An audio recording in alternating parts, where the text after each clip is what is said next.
Alright, and ito yung manifestation ng mga blessings, grabe, no? So, simula pa lang ng bagong taon, mga kapiksi, magbubunga na or mararamdaman nyo na yung mga bunga ng pagsisikap nyo sa buhay. Resulta pa ito ng mga pagsisikap nyo, guys, noong 2025, noong nakaraang taon, and noong mga nakaraang taon pa, guys, okay? So, nakikita natin na mas lalong nagiging mayabong, no?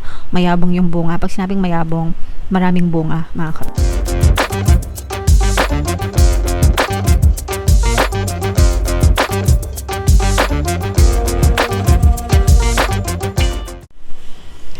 Hello guys, hello Pisces. Welcome back to Pinoy Pixie Tarot. Ang pamagat ng episode natin for tonight is full moon kapalaran para ngayong January to February para sa Pisces, Sun, Moon, Rising Sign, and Venus.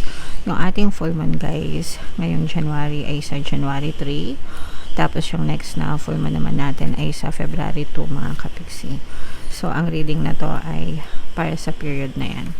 And ang pamagat ng ating full moon ay wolf moon, guys. Okay? So, unahin natin tong deck na to, guys. Ito yung moon message para sa inyo. You're very close to achieving your goal. Wow! So, sobrang ganda nito, mga kapiksi, kasi ibig sabihin, malapit na malapit nyo lang ma-achieve yung mga goals nyo, guys. Okay? Or kung meron kayong mga sinet na goals noong 2025, pwedeng na-achieve nyo na lahat ng mga goals na yon, tapos itutuloy nyo lang din siya ngayong 2026, mga kapiksi. Okay? Pero yeah, so you're very close to achieving your goal, mga kapiksi, kaya tuloy-tuloy lang tayo, guys. Attuned to the moon, I know that I'm on the right track. Okay? So, okay yan, mga kapiksi. Comment nyo na rin sa comment section. I know that I'm on the right track. Nasa tamang landas ka, nasa tamang daan ka, and hindi kayo pinapabayaan ng inyong mga spirit guides or ng inyong mga anghel gabay, mga kapiksi. Now is a good time to review your plans. Hindi lang review, guys, pero make no plans. Pwedeng reviewin nyo yung mga plano nyo last year, yung mga goals nyo, kung ano yung mga na-achieve nyo, yung mga hindi nyo na-achieve, kung ano pa yung mga gusto nyong ituloy for 2026, or kung meron kayong gustong baguhin, mga kapiksi. Ang importante is gumawa kayo ng plano or mag-set kayo ng goals, and gumawa kayo ng plano, may timeline, ganyan, kung ano yung mga necessary actions nyo para ma-achieve nyo yung mga goals na yun. And syempre, kailangan kumilos kayo and i-monitor nyo yung progress, mga kapiksi.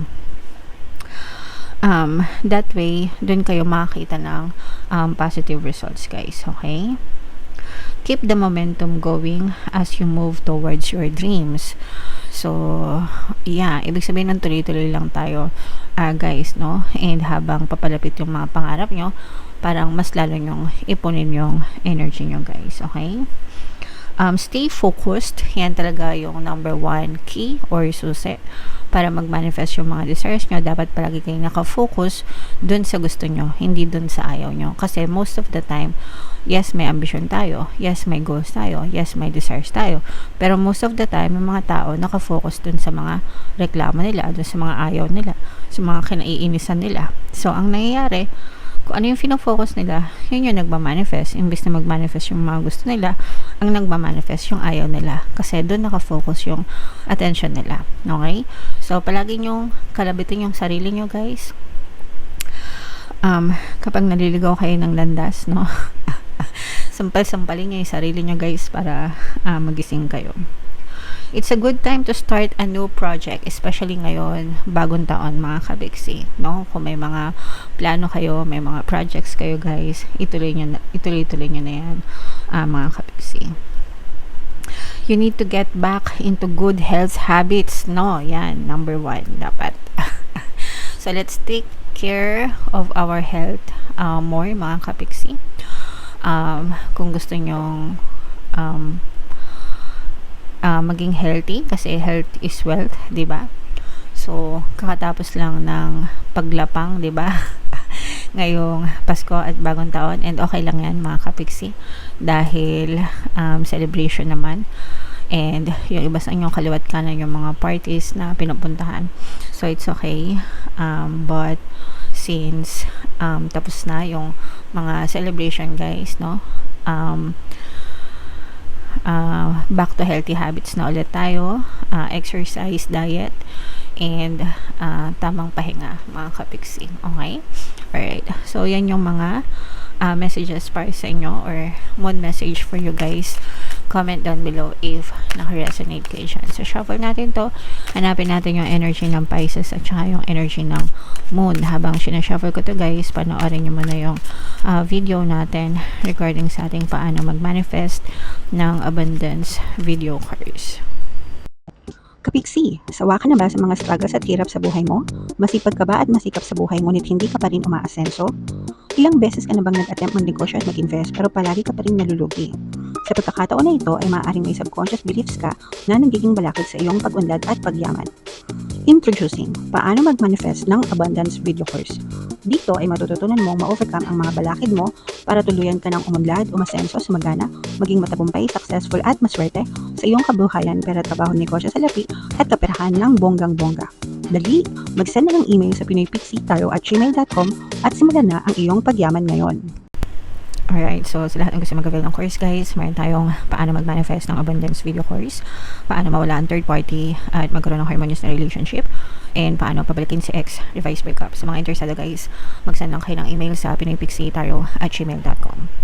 And sa mga naghahanap guys ng pampaswerte na lucky charms or lucky bracelet, aventurine tsaka citrine yung recommended ko guys. Ito yung mga sample, may makikita kayong mga link sa description box.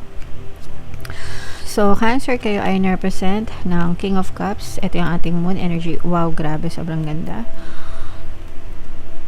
Ito guys, so nakita natin dito, this is may negative dito guys, but this is more on positive kasi nakita natin na for some of you magkakaroon kayo ng peace of mind finally ngayong season na to, kasi for some of you for the longest time no, parang wala kayong peace of mind, parang may nang i-istorbo sa inyo, may nang gugulo sa inyo. Mga kapiksi, pwedeng naging biktima kayo ng isang toxic na tao, bagay, sitwasyon sa buhay nyo. But nararamdaman natin na maaaring matapos itong mga toxicities na to, and right now paparating naman or mamamanifest nyo yung pagkakaroon ng peace of mind. Parang feeling ko yung iba sa inyo natututo na kayo maging unbothered, mga kapiksi, no? Kumbaga parang ibig sabihin ng unbothered, parang hindi na kayo masyadong nagpapa-apekto, hindi na kayo masyadong nakikinig no, sa mga sa toxicity sa paligid nyo. Pwedeng yung iba sa inyo nasanay na rin, na immune na, kaya hindi nyo napapansin, dinededma nyo na. So magkakaroon kayo ng peace of mind, mga kapiksi. Okay? Alright. And ito yung manifestation ng mga blessings, grabe, no?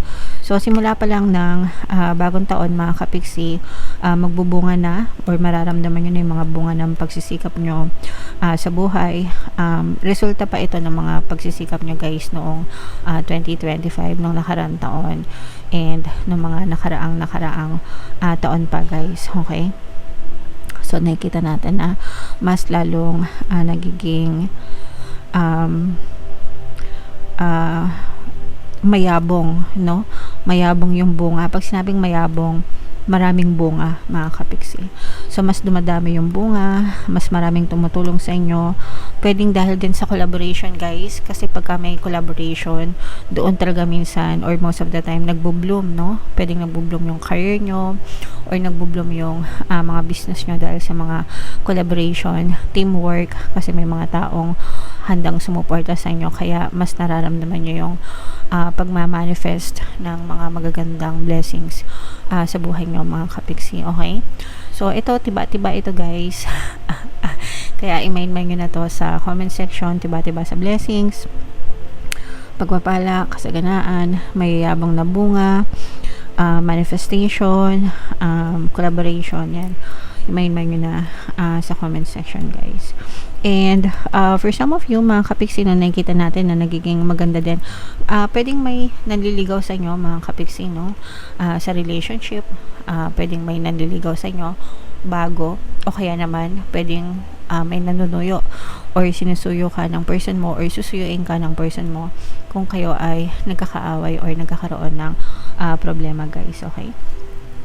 So, i-main nyo na rin yung mga reconciliation na yan, itong mga suyo-suyo na yan, mga kapiksi. Okay?